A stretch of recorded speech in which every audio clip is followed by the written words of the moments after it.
I was born in Lincoln Ridge, Kentucky on July 31st, 1921, as the second child to Whitney Young Sr. and Laura Ray. My father was the principal of the Lincoln Institute, an African-American prep school, and my mom was a school teacher. I attended Kentucky State Industrial College and graduated in 1941 with a bachelor's in science. I then became an assistant principal at a high school in Madison, Kentucky, before joining the U.S. Army in 1942. In 1944, I married my college sweetheart, Margaret Buckner, and we have 2 children. Later in that year, I served overseas in World War II as a bridge between black and white servicemen. Post-World War II, I returned to the U.S. and earned a master's in social work from the University of Minnesota. In graduate school, I did field work with the Minneapolis chapter of the National Urban League. This was the beginning of my long-term involvement with the National Urban League, an organization originally funded to help migrant workers find jobs and homes. After completing my master's degree, I became a secretary of the St. Paul, Minnesota chapter of the Urban League, and in 1950 I became the director of the Urban League chapter in Omaha, Nebraska. In 1954, I took the position of the dean at the School of Social Work at Atlanta University.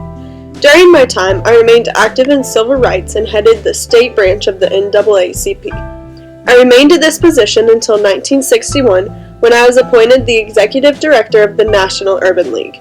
During my time, I was able to increase the budget from $325,000 to over $6 million. I also increased the staff size from about 3 dozen to more than 1,000. On August 28, 1963, I attended the March on Washington, which I helped to plan along with the other members of the Big Six.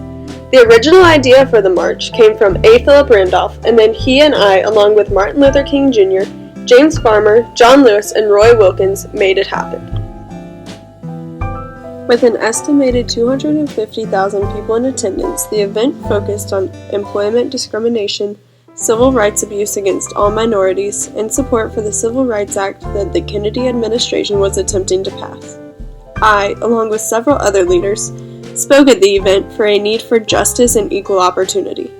Being politically shrewd and aware, I had access to the U.S. presidential office and was a close advisor to President Johnson. I developed the Domestic Marshall Plan, which helped to shape President Johnson's policies. As requested by the administration of Johnson, I twice visited South Vietnam, but after the change in president, I began to condemn the war. In 1968, I received the Presidential Medal of Freedom, the highest civilian honor in the nation.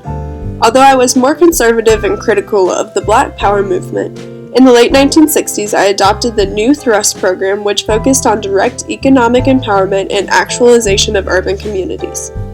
I lived until March 11, 1971, when in Lagos, Nigeria, where I was attending a conference on relations between Africa and the U.S., I suffered a brain hemorrhage or heart attack and drowned while swimming in the ocean.